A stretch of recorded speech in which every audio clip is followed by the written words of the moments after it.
Who's the guy that had a fake girlfriend? Manti Te'o. Manti Te'o. I was watching that. Wait, the real one or the fake one? Both.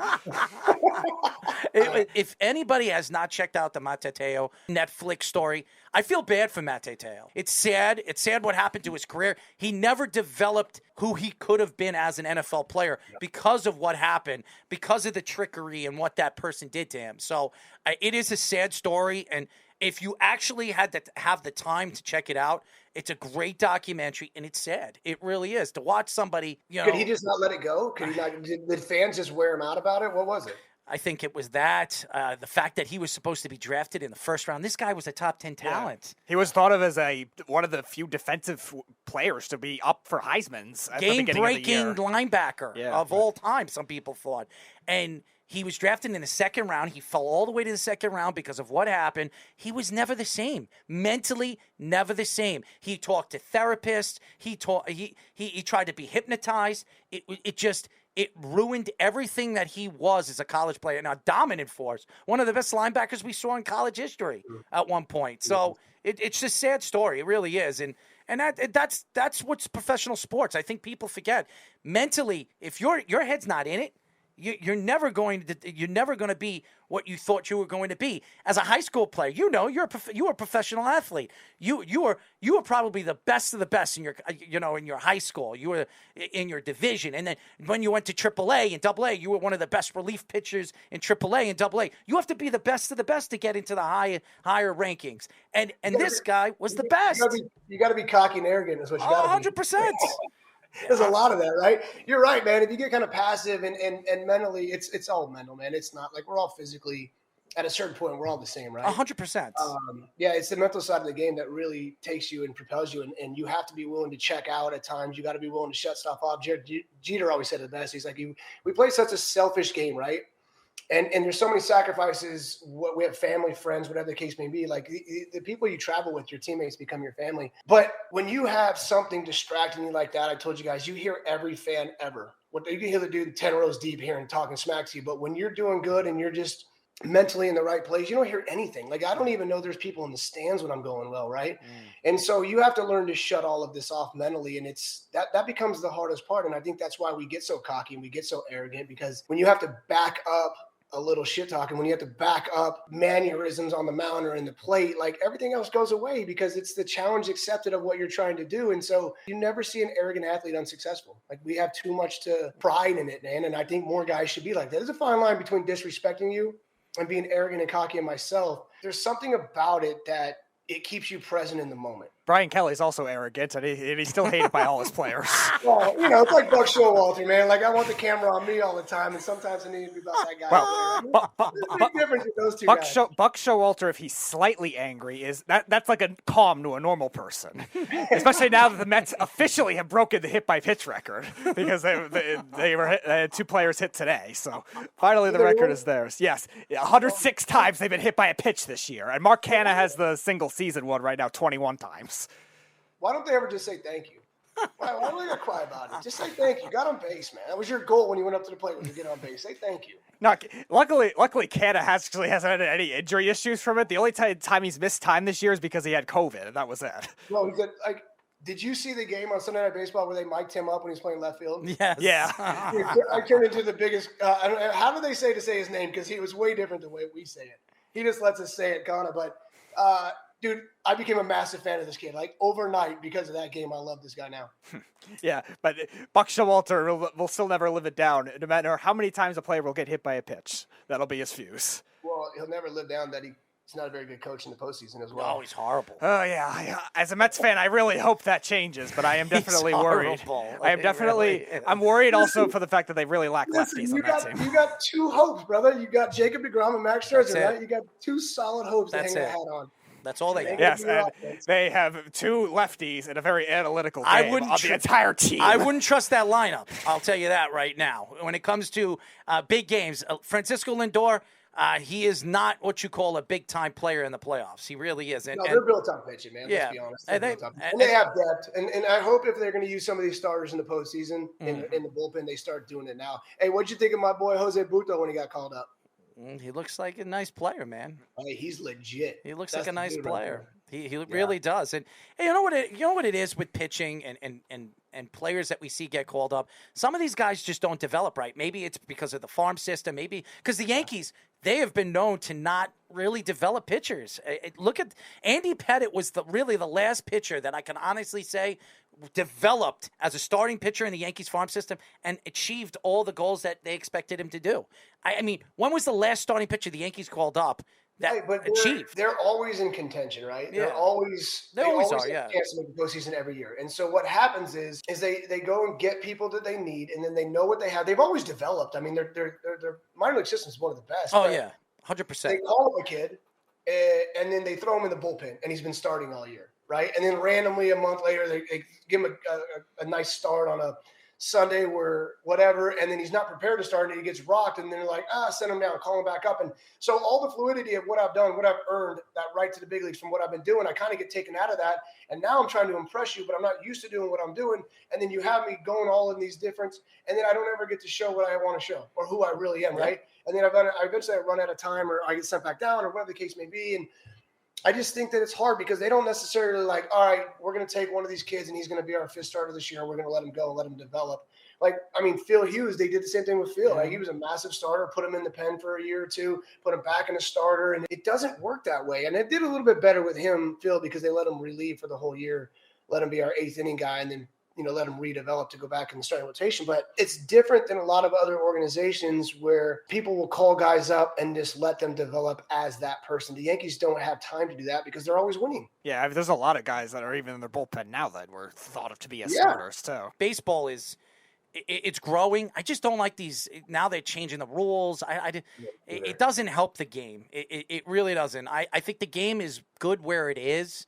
And for the changing, the shifting thing, I understand. I've said it when you were on the last time. I think shifting should be taken out. I think it's ruined the game.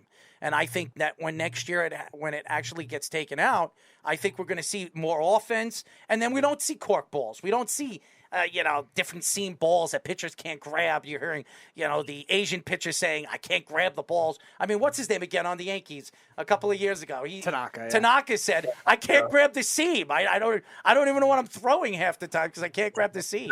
Tanaka meant I'm not getting 8 inches off the plate like I did in Japan. That's what he meant to say. My buddy played with him in Japan. He goes, Josh, you've never seen a strike zone this big in your life. He goes, if the plate's 17 inches, it was like 28 to him. He goes, it was awesome. When he was 24-0 and he came over here. So you tell me that they didn't help him get paid over here? 100%. Yeah, he was still pretty good. Don't get me wrong. I was a big fan of watching him as well. And that goes back to the steroid era, right? Like, so we can't compare generational stats. So we're going to throw Barry Bonds out because we're assuming he took steroids, never proved. So we don't want to give him credit for what he did. But we were going to give Judge credit for what he did because Judge hasn't ever been associated with steroids. It's the same thing with all these rules where every year we're playing under different rules and different things that, like, I didn't have to deal with, or 10 years ago they didn't have to deal with, 50 years ago they definitely have to deal with, and now you do, 5 years ago, this year, 3. Everything changes all the time. There's no consistency in our game. So not only can we not compare generational stats, we can't compare today's stats to yesterday's stats. It's just insane, man. Like, at some point our game was built pretty good, and we should probably leave it alone and just accept that guys are developing and finding other ways to be successful. Like, again, the whole shift thing. Does it look stupid? It looks stupid. But I'm also giving you the entire other side of the field to get a base hit or a double or whatever, and you're like Joey Gallo. You're crying about it, and you don't want to make that adjustment. So you'd rather sit here and cry and complain about the shift, and that's what's going to cause us to get rid of it is people complained enough. So then we'll feel bad for you. I'm going to get rid of the shift. There's not going to be more offense next year in baseball, by the way, because we're adding a shot clock. And when you add a shot clock where I rush a hitter, where I got to have everything due in 15 seconds, hitters have to hurry up and get in the box, and it's very, very bad for them. And so there's not going to be more offense. You're going to put guys back in a position where my range of motion left to right is going to become more for my middle infielders instead of all trapped on one side towards like one-step stop. These guys' range is going to get better. Double plays will be a lot more because I'm finally back in position, and pitchers are going to work faster. Offense is going to go down next year. Major League Baseball is going to be shocked. Are you worried about that for the pitchers, though, too? Because I said pitch clock, a lot of times they rush the delivery. You're not worried about that?